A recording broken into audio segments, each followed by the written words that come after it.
Madame, Monsieur, bonsoir. Au menu de questions écho, ce soir, la Dubai Port World ou le levier diplomatique émiratien en Afrique et Cloudfreight, la start-up qui entend révolutionner le transport de marchandises. Pour le premier volet, il s'agit du titre d'un policy paper du think tank marocain Policy Center for the New South, dont l'auteur Oumnia Boutaleb sera avec nous pour analyser le cas de la compagnie Dubai Port World qui revendique des terminaux portuaires dans 7 pays africains, mais qui fait face à une concurrence rude au niveau du continent, notamment après son éviction du port de Doralé à Djibouti. Mais l'avenir, comme le recommande l'analyste, réside dans la coopération. Nous saurons comment dans très peu. Et en seconde partie de votre émission, nous découvrirons Cloudfreight, une solution 100% marocaine qui met en relation les transporteurs et les expéditeurs afin bien d'optimiser, entre autres, les coûts. Son fondateur et PDG, Driss Jabar, nous explique comment l'intelligence artificielle métamorphose la supply chain du transport et de la logistique.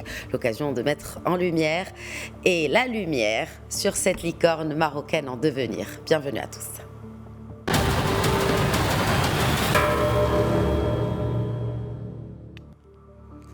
Et j'ai le plaisir d'accueillir depuis Rabat Oumnia Boutaleb, spécialiste en relations internationales au Policy Center for the New South. Bonsoir Oumnia Boutaleb, merci d'être avec nous.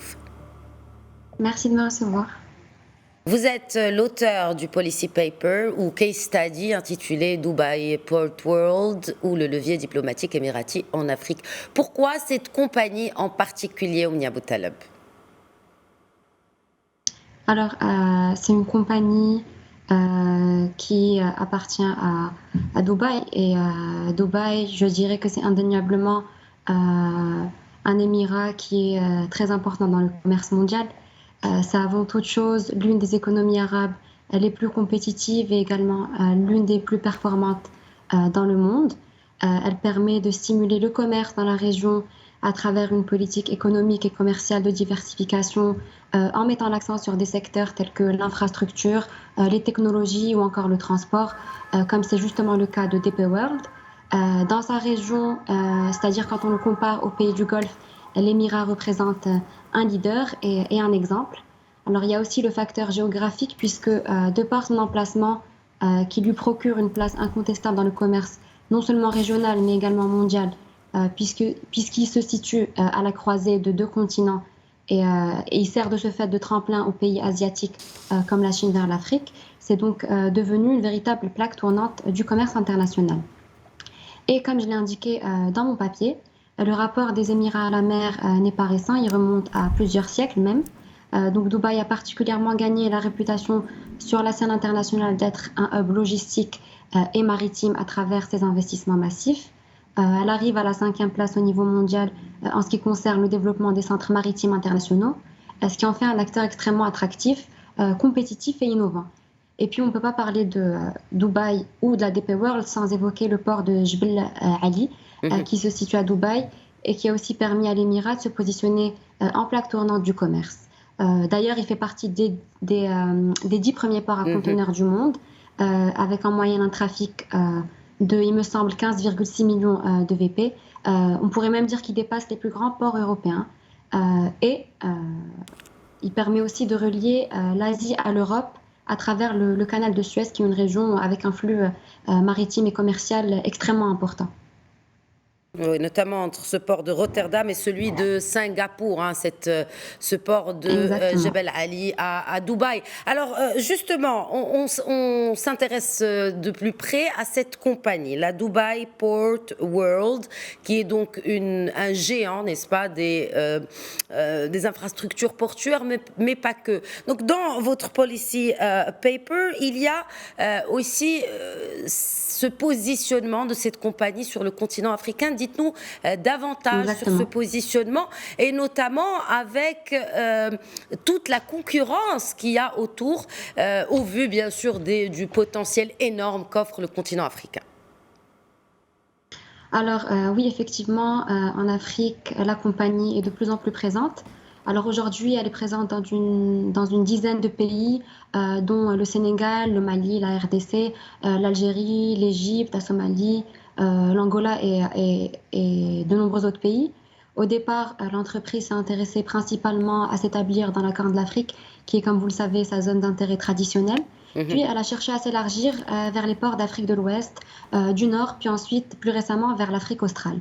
Alors, ce qui est intéressant en Afrique, c'est que l'entreprise ne va pas seulement se contenter de construire des ports, elle va intervenir sur l'ensemble de la chaîne de valeur.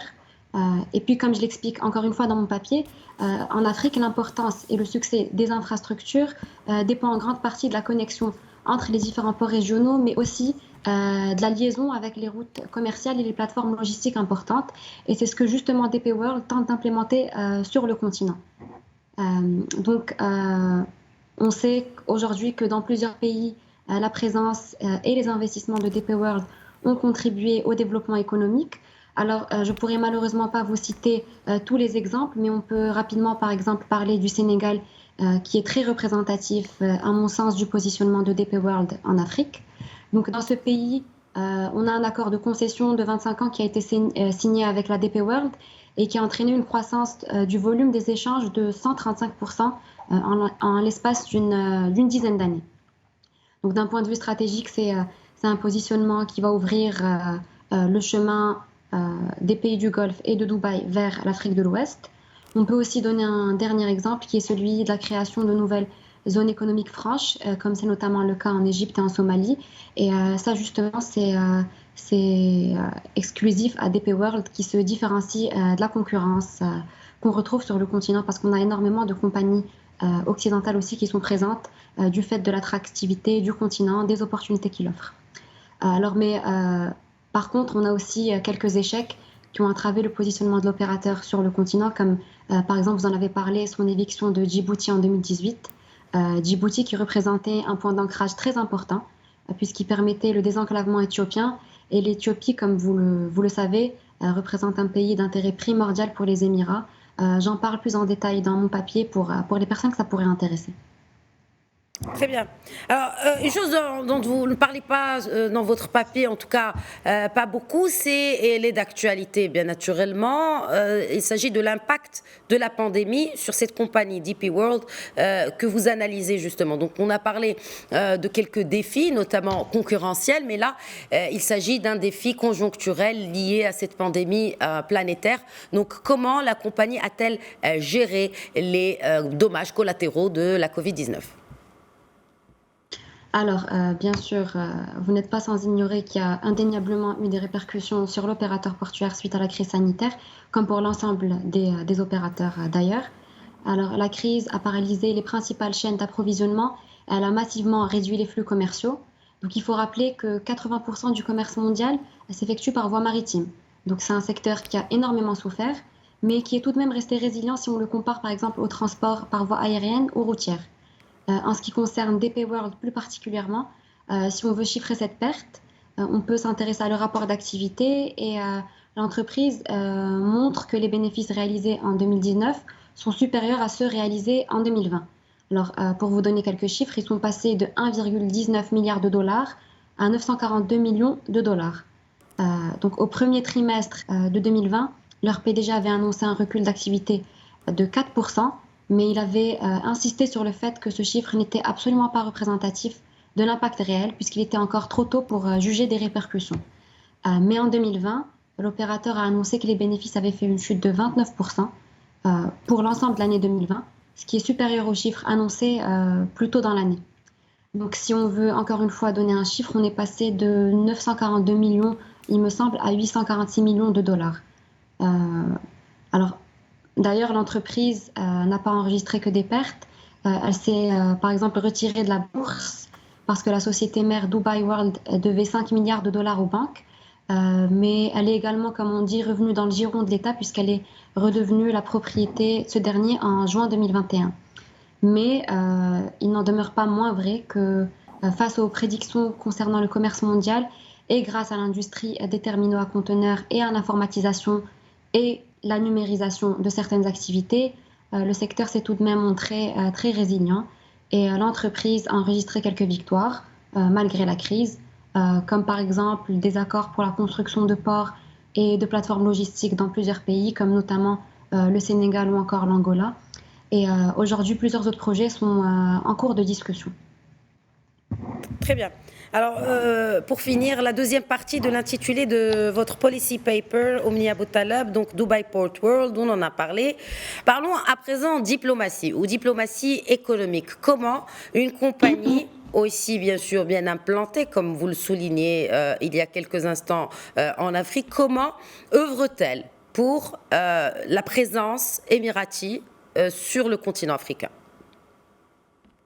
Alors, ce qu'il faudrait savoir, c'est que les Émirats arabes unis entretiennent des relations de longue date avec le continent africain, mais on ne peut parler d'une existence de politique étrangère africaine que depuis un peu plus d'une décennie, depuis une quinzaine d'années.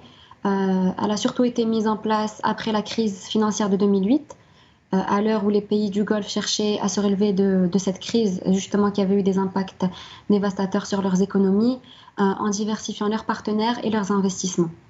Donc c'est justement une politique qui a été portée dans un premier temps par Dubaï, à laquelle Abu Dhabi a ensuite emboîté le pas.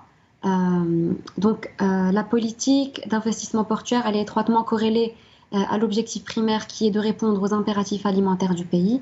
Donc, comme vous le savez, la plupart des pays du Golfe souffrent de sécurité alimentaire. Ils sont extrêmement dépendants des importations pour répondre aux besoins alimentaires de leur population.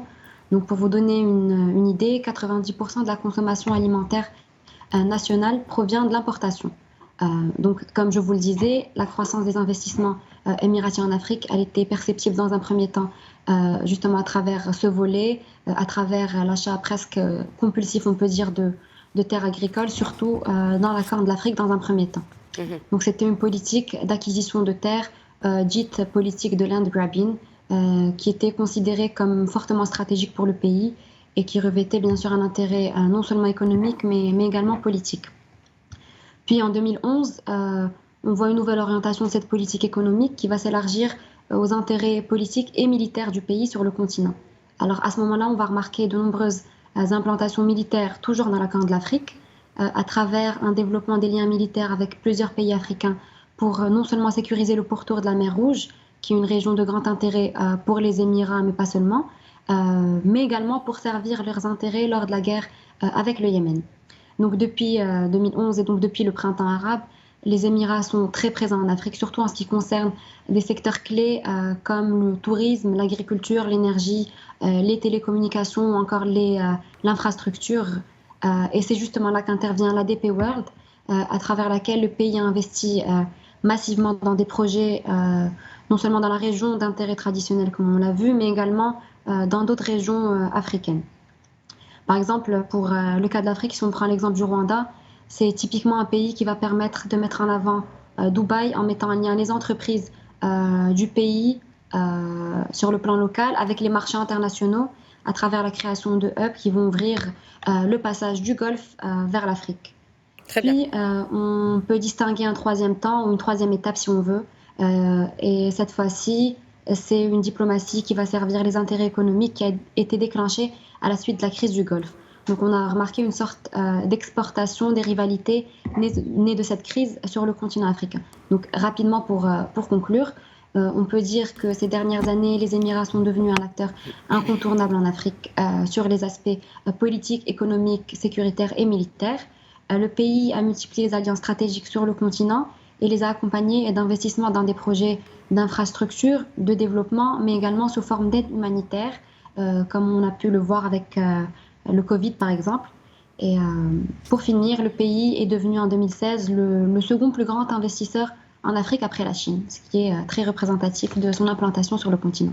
Absolument. Merci beaucoup, Omnia Boutaleb, experte en relations internationales au Policy Center for the New South. Voilà, et on l'évoquait à l'instant, on parle maintenant de nouveaux process, de digitalisation, de numérisation de la chaîne de valeur de transport et de logistique. Il s'agit de cela dans la seconde partie de Questions Éco ce soir. À tout de suite.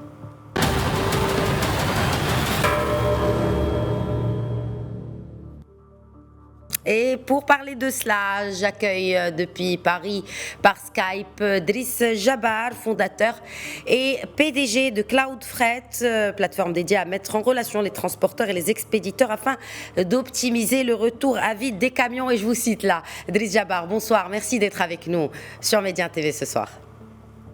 Merci à vous pour l'invitation. Donc on parle de Cloudfret, comment tout cela a commencé ? Ça a commencé en fait par un constat qui est très accablant et qui est le nombre en fait de camions qui retournent à vide après avoir livré une marchandise. Il faut savoir que c'est un camion sur 3 qui retourne à vide et pour moi c'était une aberration sur le plan économique et écologique.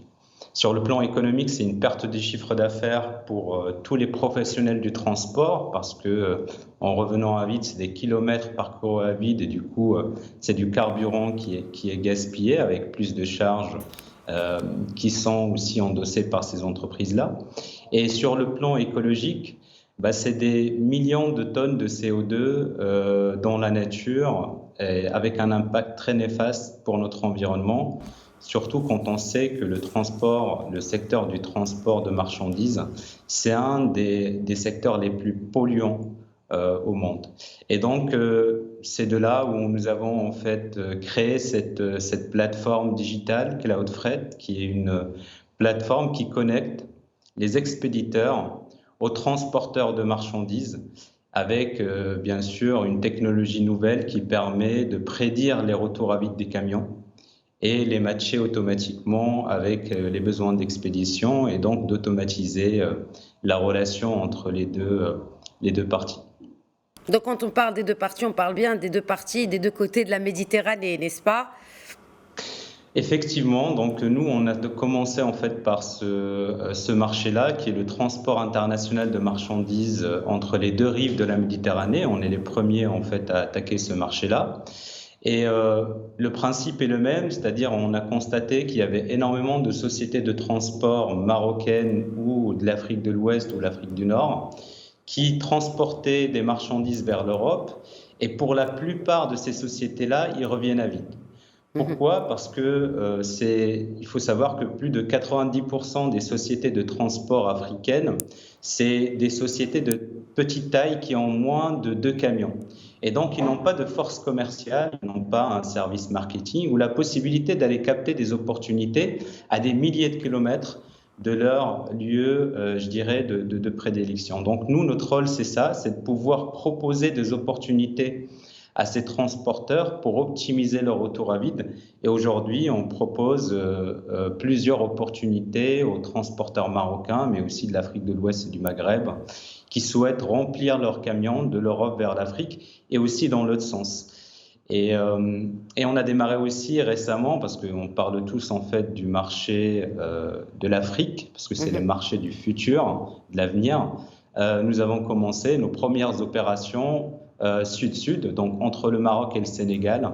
Et notre but, c'est de devenir le leader du transport durable en Afrique, avec cette notion d'optimisation de retour à vide et pour avoir cet impact positif sur l'environnement. Et c'est une solution, rappelons-le, 100% made in Maroc. Effectivement, je suis un pur produit de l'école publique marocaine. J'ai eu la chance de poursuivre mes études en France, de travailler dans plusieurs structures en Europe. Et quand j'ai eu l'occasion de rentrer au Maroc, d'entamer un projet au Maroc, je n'ai pas hésité parce que c'est un peu le cheminement naturel que doit avoir un Marocain qui est parti développer ses compétences à l'étranger. Et nous avons du coup lancé ce projet-là au Maroc avec une ADN bien sûr marocaine. Nos équipes ils sont aujourd'hui implantées à Agadir, qui est une zone en fait en plein développement et nous avons choisi cette région-là pour tous les avantages qu'offre en termes de développement technologique et R&D. Et on est bien accompagné aussi au niveau de cette région-là. Et on est très fiers d'aujourd'hui de dire que c'est une start-up 100% marocaine qui a attaqué l'international en moins d'1 an. Ce qu'il faut savoir, c'est que Cloudfret est né le 2 novembre 2020.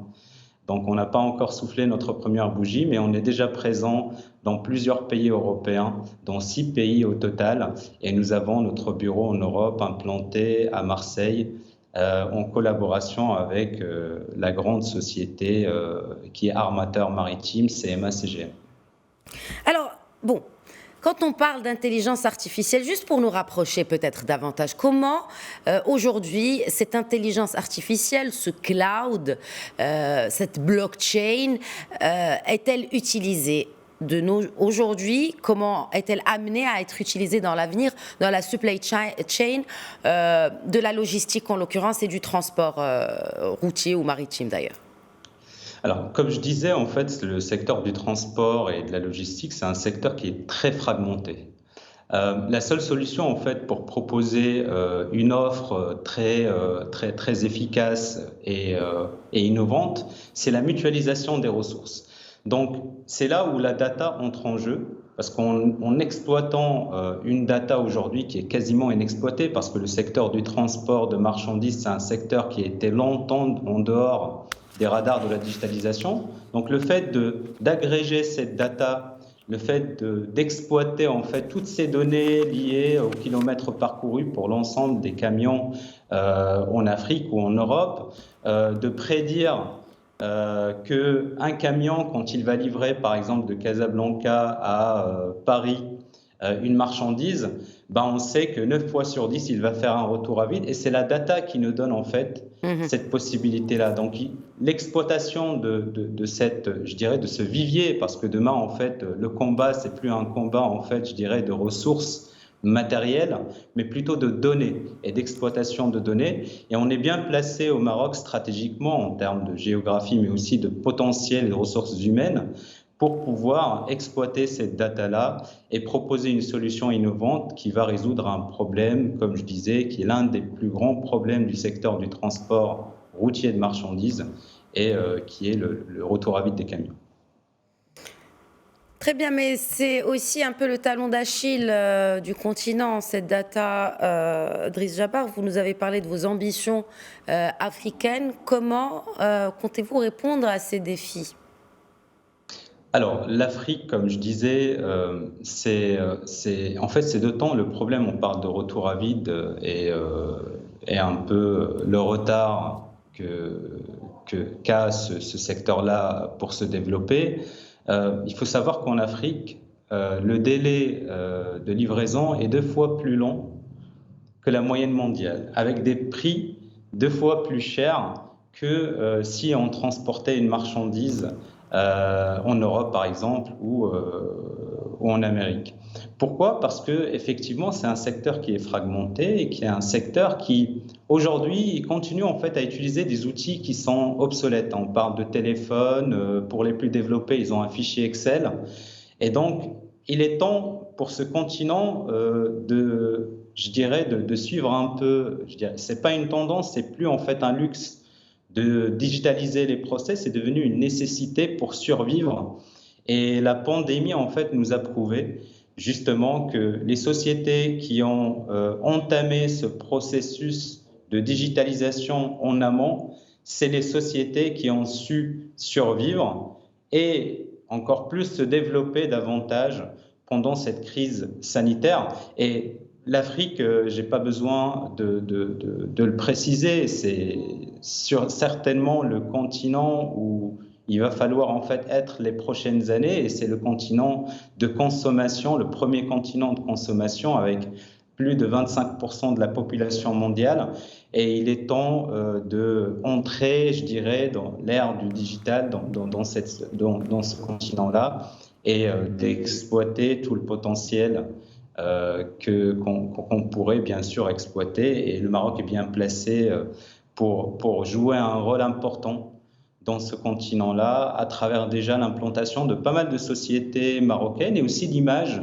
qu'a le Maroc au niveau de l'Afrique et qui permet à des start-upers comme nous d'être bien accueillis en fait dans des pays africains. Rapidement, combien ça coûte d'avoir recours à ce genre de solution si je suis transporteur ou expéditeur, pour ceux qui nous regardent en l'occurrence? Alors, parmi les bienfaits de cette plateforme, c'est du gagnant-gagnant parce que pour les expéditeurs, ils vont pas acheter au même prix en fait une place vide. Et donc, c'est une économie de coût qui peut aller de 20 à 40%. Donc, c'est 20 à 40% moins cher que s'ils passaient par des acteurs classiques internationaux. Et pour les transporteurs, c'est que du bénéfice parce que ils optimisent leur retour à vide. Et souvent, c'est de la marge bénéficiaire directe et c'est un chiffre d'affaires supplémentaire qui permet à cette population de transporteurs qui, aujourd'hui, ils tournent autour de 2-3% de marge, de pouvoir justement vivre et développer leur activité en achetant plus de camions, en développant plus leur activité. Et du coup, voilà, c'est du win-win pour les deux parties. Et bien sûr, c'est aussi un grand avantage pour notre environnement, puisqu'on contribue à chasser les kilomètres parcourus à vide et ainsi avoir un impact positif sur notre l'environnement. environnement. Très bien. Merci beaucoup, Driss Jabal, fondateur et PDG de C'est moi. Cloudfret. Merci d'avoir répondu à nos questions. Merci beaucoup. Voilà, c'est la fin de Questions Écho. Très bonne soirée à tous.